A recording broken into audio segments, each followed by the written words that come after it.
Ladies and gentlemen, welcome to the CX Goalkeeper podcast. Today I have Sean Albertson together with me. Hi, Sean. How are you? Oh, hello, Greg. How are you doing today? I'm so happy to be here with you. Thank you very much. A great pleasure to kick off this discussion, to kick off this game together with you. We are going to discuss about 4ROCKS: reduce effort, drive loyalty, transform the customer journey. I think it's a great book, and I'm super happy that we can discuss it on this podcast. But as usual, before we kick off the discussion, let's introduce yourself. Could you please quickly say a few words about you? Sure. So Sean Albertson, I ran customer experience programs for 20 plus years across several different industries and businesses, from startups to Fortune 200. And last year, I took all of that knowledge and I authored my first book and published it and launched my own speaking and consulting business. So happy to join you and happy to be here with you. And I love the goalkeeper, context here, because it does feel like sometimes as CX professionals, we're having to play that role for sure. And I think you will have a lot of fans about your book and your work, and therefore again this feeling of being in a stadium and all the fans saying yes, let's do that. Yeah. And as you mentioned that, or as you phrased that, it's the first book, and perhaps it will be a second or a third one, but let's start with the first one. Absolutely. And which values drive you in life? So I'm the son of a Christian minister and a teacher. And so, my entire life, I really think, the values that drove me came from my parents. And it's about serving others. It's about doing it, having that servant's attitude, really focusing also on educating others and bringing them up with you. And so for me, the core values have really been that, always sharing more and using what I know to help make others better, whether it's when I was in a corporate role on my teams and my business, but now I get an even greater opportunity to kind of share that with the public and really anyone who wants to learn more about customer experience and the ways to drive that. And so ultimately, that's what I'm here for. I started on the phones, in a contact center back in the, mid 90s. And just, it was from that point on that it was all about providing, exceptional service. And then when experience became part of the conversation, it became even more passionate of mine, because again, it's all about the entire experience a customer has with a company. And so I'm excited to be able to really help companies across the globe in that space. Thank you very much. That's great. And now let's really start this discussion, this game. I think that's quite clear, the name of your book, 4ROCKS, and let's unpack them. Could you please quickly explain this 4ROCKS framework? Sure. The first thing is, I'm here in Colorado in the United States, and the Rocky Mountains are, beautiful. They're right here near me, and I've done a lot of whitewater rafting and hiking and things of that nature. And it started to connect with me a while back that when we think about the customer's journey, when we as a customer, when we're dealing with the company for whatever reason, it's like we're floating down a river. Now, as a company, we hope that it's always nice and straight and easy. It's like a lazy river or on a relaxing day. But too often, the challenges that our customers have and we have as customers are like obstacles that get in the way. So like rocks in a river, there are things that cause you to bounce off and have to try a different channel, from the website to calling or chatting or chatbots and all of this complex technology. Social media now is a way we engage. And so really this analogy of the customer journey being a river, and the rocks are those things that get in the way: poorly trained agents, broken processes, technology that doesn't work right. Companies know they've got a lot of problems. That's not the issue. The issue is picking which ones to fix first. So my ROCK strategy leverages operational metrics, survey programs. It uses text analytics and journey analytics, all powered by AI, to identify, analyze, and ultimately help a company prioritize the most important things to fix, because it's not always the highest volume. no matter what a contact center leader says. Yes, those are important because you want to make sure you reduce calls as you can. But sometimes the most painful are lower volume activities, because let's call them a really sharp rock in your shoe versus a big boulder. That's still going to do a lot of damage. And that's clear. But now that you're sharing that, prioritizing, it's also an important topic, because companies have 200 opportunities, what to do, what to improve. How do you help companies prioritizing these items? So a big part of it is looking at all of the data. Now, a lot of companies are still struggling with having their data spread too far in too many different places.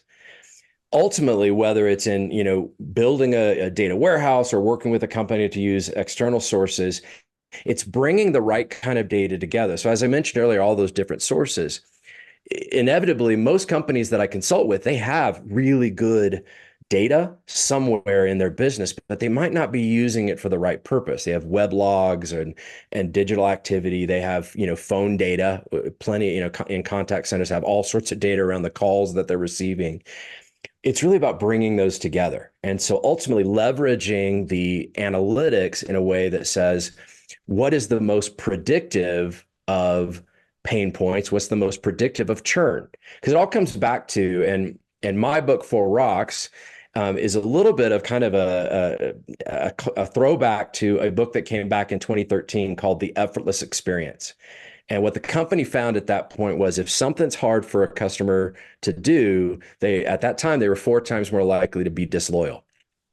In my research today, high effort predicts 5 times more likely to now be disloyal, because it's growing, because it's all the faults of this in our pockets. If it's not easy, we're out. If my journey is full of rocks and rapids and pain points, I'm going to go to another company that has it much easier, because my last best experience is now my minimum expectation for everyone else.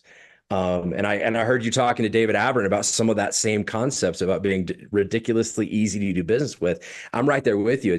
But understanding it's not just the purpose of being easy, but you've got to use a real data-driven approach to find those most impactful things, because a lot of challenges for CX practitioners, myself included in the past, was got great data from surveys or whatever, but you don't know how to quantify it. And so the fallback often is, well, which happens most often? The new question should be, well, which happens that creates the greatest churn triggers? That's where we're going with the use of new technology, the new capabilities of tracking, and really the new analytics power of generative AI and other AI to really drive that prediction and drive that understanding. Because now you're not just guessing or picking the highest volume, you're actually targeting those most important things. Thank you. And I really think that what you're saying is key. It's not always starting with the biggest rocks, but finding the right rocks, the sharp one that are really damaging the experience in the company and for the customer. Perhaps can you share one project, one initiatives that you are working with the company that you say, this is a good example to share or a great example to share. Please, without sharing secrets and so on. Sure. No, absolutely. I was consulting with a company, and we were listening across their website, their mobile app, and their call center data. And we initiated what I call the ROCKS, reporting, and we were able to see where the breakdowns were in that experience. And all of a sudden, because we track this, over weeks, at least potentially months, depending on the business, but we were tracking it over weeks, and all of a sudden, a specific activity jumped to the top of the list in high effort. So we knew something happened new. It triggered that jump in higher effort was also triggered by people who tried to go online before calling. That also spiked. And then the lack of resolution also spiked, and repeat contacts from the call center also spiked. So now we knew something happened to the website that created a challenge that was impacting the call center and ultimately the customers, which is why they were calling. And what we were able to uncover through that was a minor change to an email campaign created or broke the digital process. And that jump allowed us to quickly look at that technology and identify very quickly via the web logs what happened. And they'd actually moved the email up 2 days, but they moved the email up before the link worked. So people were clicking on the link, it wasn't working. And then not only was it not working, it broke the entire process and they were having to start over. What was interesting about that, after we did all the research and we kind of were doing our debrief about that exercise, we went back to the contact center and we said, were you hearing this? And they're like, well, it doesn't happen that often. So yeah, little by little pieces of it we were hearing about. But again, because it wasn't a super high volume, they didn't realize the kind of impact it had. And many of those customers, because it was actually a foundational part of being a customer for this company, a lot of those customers didn't come back. They actually, because of that error, they left. And so without the data-driven approach, we might not have known about it for months because it just wasn't loud enough. There wasn't enough frequency, but we immediately saw via the data that the higher effort spike with repeat contacts, website issues, it was really a game changer for the business because now they were reacting to real data that had a real impact, not just, again, wishing they were focused on the right things. And what I really like from this example is small changes is a broken link. Instead of doing big transformation projects that takes years to implement and to bring really to that create value for the customers, looking at these small things, leveraging data. And I think as a consultant, you have the great opportunity to see a lot of different companies and to speak with a lot of people. What are the common mistakes that companies are doing, and perhaps how can they avoid them? Well, one is a lot of companies are chasing new technology too fast. So again, ChatGPT, generative AI, chatbots, it's all the buzz, right? Ever since, the launch, a couple of years ago with OpenAI. So the reality is a lot of companies are running really fast towards, I want to create technology. I want to create a new contact point. Think back, though, over the last decade, that's not new.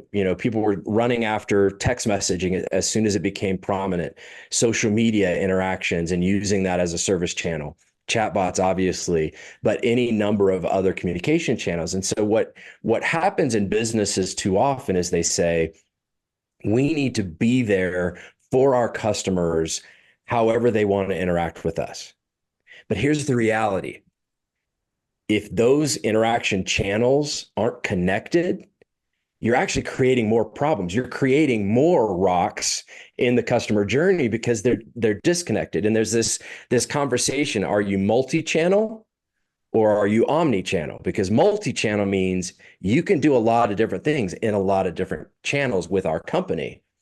Omni-channel, though, is you can start in one channel, and if you have to switch, you pick up where you left off in the other channel. You don't have to repeat any steps.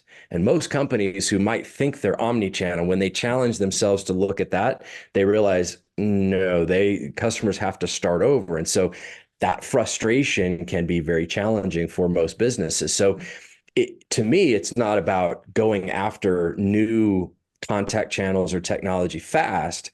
It's going about it the right way and making sure that every piece you add is integrated to what you have. And that is what a lot of companies have gotten themselves really into trouble with, is by chasing something too fast.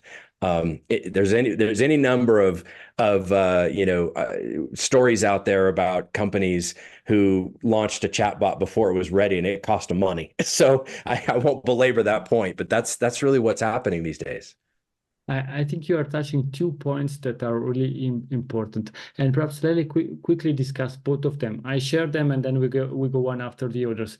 The first one is exactly what you're saying. Companies are using or willing to implement these technologies, and we know the pace of the change is extremely high, and they're bringing solutions to the customer that are not a minimum viable product.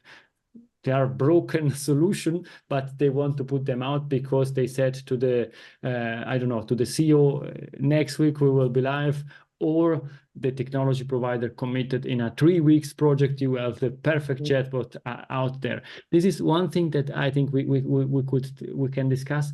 And the other thing is, I see a lot of technology companies, and nothing against all these great solutions that are out there. They are pitching something like what you're saying. They are offering 27 different channels, all channels that you have, and you can have all them multi-channel 24/7 everywhere. But does it really make sense to offer all these channels for perhaps 1-2 customer using that? And how can keep companies balance of all these different channels? Let's start with the first one. What's your view on the first point? Well, yes, I think technology in my career of 20 plus years running a lot of technology projects to improve the experience. Unfortunately, there's a lot of over promising and under delivering. That's just standard. So, any organization that's being told they're going to get X, they need to back that off a certain percentage point. And again, I think it comes down to thinking about it goes back to thinking about it as a way of, this is part of the process, part of the platform. So the way I like to talk about it is, there, in this order, any change you go through, you need to think about it: people, process, then platform. Because it really first is about the people. You've got to make sure your organization is aligned, everybody understands what you're doing, why you're doing, and the purpose of said project. That is the core to make sure, because they've got to be there to support you, whether they're the ones building it or supporting it after it's launched. Then it's about the process. You think about things like, if I launch this technology and it breaks, what do I do? So you actually have to build your processes for closed loop feedback, for real time and emergency response for stuff when it goes wrong, because it will. That friend Murphy and his law of things going wrong, when they will. And why I talk about platform last, first off, is it is last. I think that's the third component. So you've taken care of people and process before you launch said technology. But I also use the word platform because, again, it goes back to, it's not about technology, pieces of technology. Platform represents its technology that is organized cohesively into a platform. That way you're able to understand that. So thinking through that in that level and making sure that, again, you're not chasing the technology for technology's sake, you're going after it for purpose. I think going into that kind of that second question, you also have to be very, forceful with yourself to say, what can I do and what's the best way to do it? So if you think about it, a big part of what we talk about in my consulting and as a speaker is it's about the journey. I already kind of talked about earlier, this journey is a river. The river takes them across a lot of different touch points or communication channels, et cetera. Well, you have to know in advance which journeys you're measuring. You sit down across the organization and say, what are the top things, the most important things that customers do with us, and what channels do they use in that case? So you're thinking ahead of it to say, not all channels can be used for all journeys. And in fact, some of the best companies I know will actually interrupt a customer if they're trying to do something in the wrong channel and just say, hey, here's a number, call us directly here, because it will be easier if we take care of it that way. Now, that's not heard of for most companies. They're like, I want to hide the phone number. I don't want anybody to know where it is. But if you think about it, let me use as an example. If you know your business, that if you as a customer want to disconnect services with me, you're going to have to talk to somebody. Let's just say that's your policy. Well, then don't create any avenue to even start the process down the chatbot or the chat, or right on the website say, hey, for this kind of activity, please call here. Because again, you want them to go where it's easiest for them, even if calling isn't quote unquote the easiest. But if they're going to get frustrated if they try it elsewhere, send them right up front to that department. The other side of that is use the tools you have to make it easier as well. So I'll use an example. I was proactively communicated with by a company that I needed to update something, and it was great. Send me a link went to the FAQs, et cetera, et cetera. I did pick up the phone and called, but it knew, hey, Mr. Albertson, I see that this is about to happen on your account. Is that why you're calling? Why, yes, it is. Let me route you to that department. So even in that context, make it easy to get to the right group, because nothing's more frustrating than bouncing around and hitting those rocks. So I really like what you're saying, and I had similar situation. I was asking a company a specific question, and they told me you can chat with us or you can try to use the FAQs. I went through the FAQs. They pushed me to the chat, and in the chat, the statement was, for this specific issue, you need to write us an email. And they said, okay, this is the third channel I am using to contact you, and my problem is not solved. At the end, they solved my issues. It was good, but from a channel point of view, it's multi-channel, it's omni-channel, is exactly what you are saying. Speaking about technology, perhaps not willing to be unpolite, we did a bit of bashing about technology. Now let's switch on the positive side.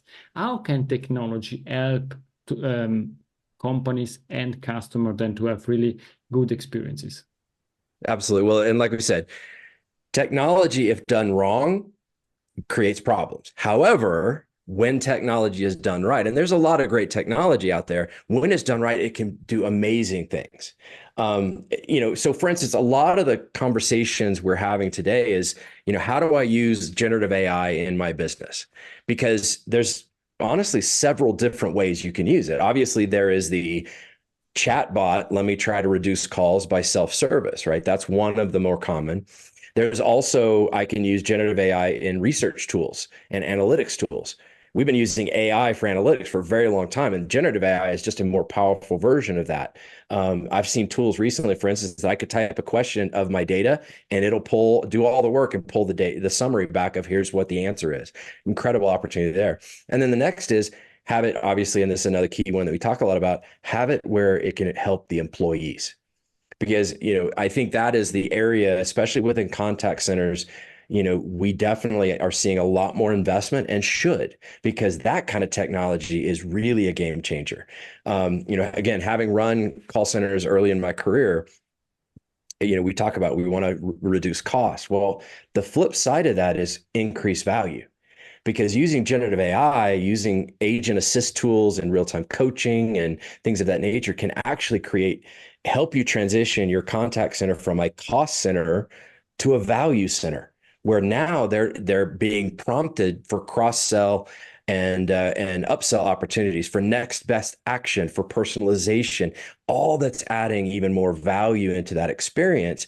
Oh, and by the way, a well-trained agent who's using technology won't just arbitrarily make a huge mistake like a chatbot can, because there's part of that governance that's going through, in that process. And so that's where I see a lot of successful companies going, is really engaging in this new technology in a way that supports their people and their processes more than it really is just technology for itself. And they're driving that value. But some incredible things are coming. And are already here, honestly. So it's just an amazing time of change, and it's only going to get better. And you mentioned that some great things are coming, and therefore perhaps not only specific to technology, but in general. What emerging trends are you foreseeing or seeing that we should prepare for?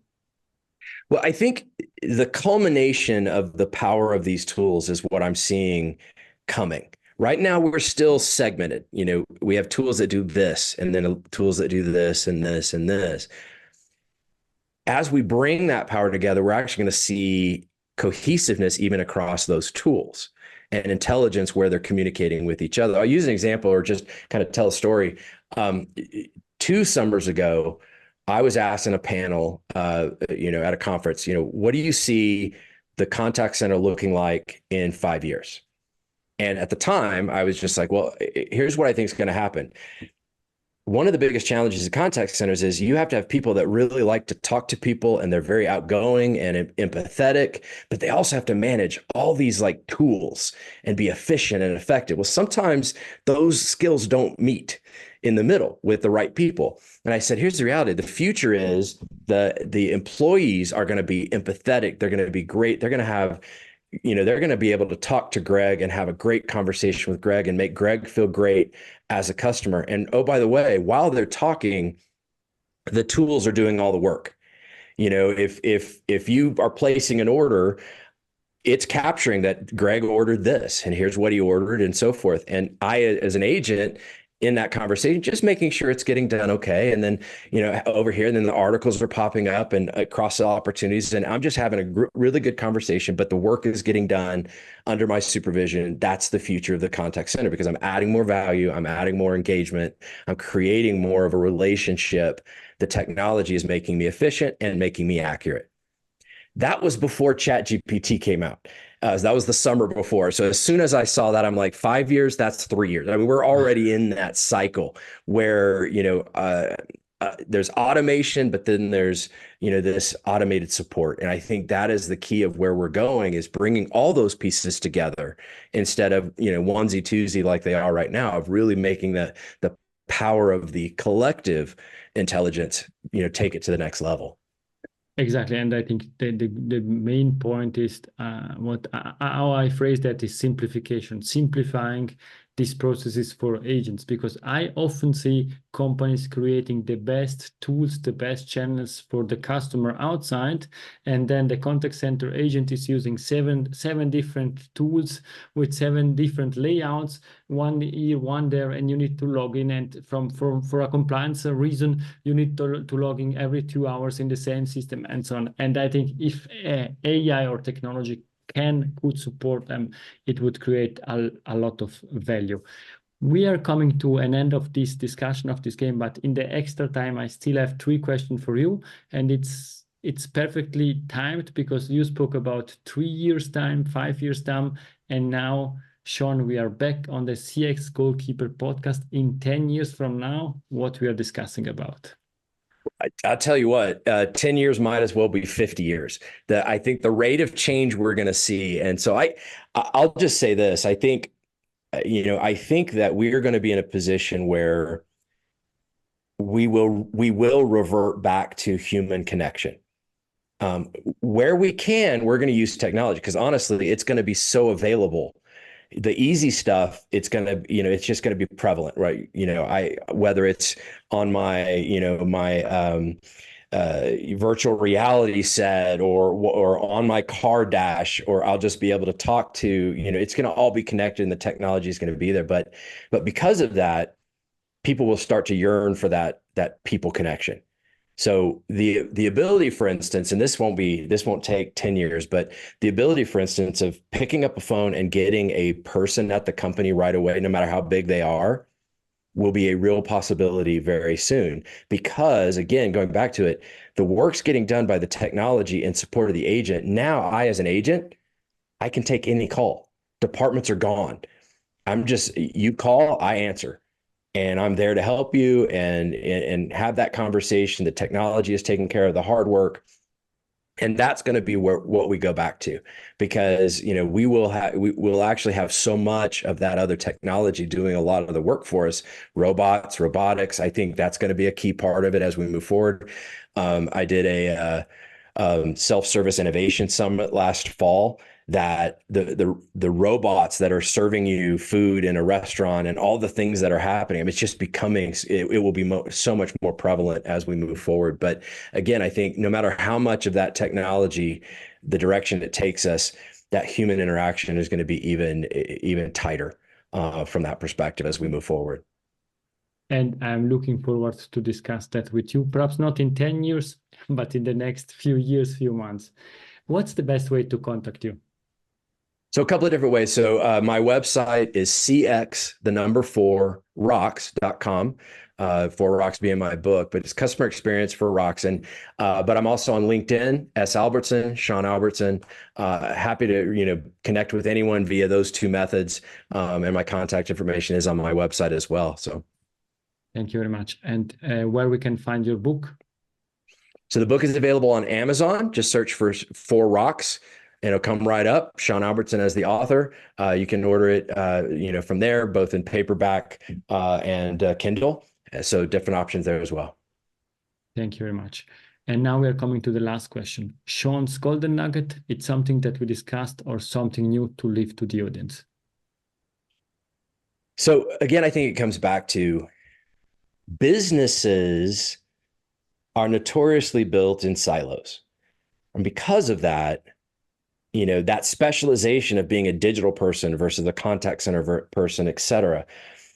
When that specialization creates the boundaries between and the lack of communication across, that's when it becomes a silo. And it's human nature. This is not something, I know of a couple of companies that I think they want to be siloed, but most companies it's just, hey, I've got a boss. My boss wants me to do this, and we're graded on, this stuff. So I'm going to focus on that. They don't really think about looking up and looking across.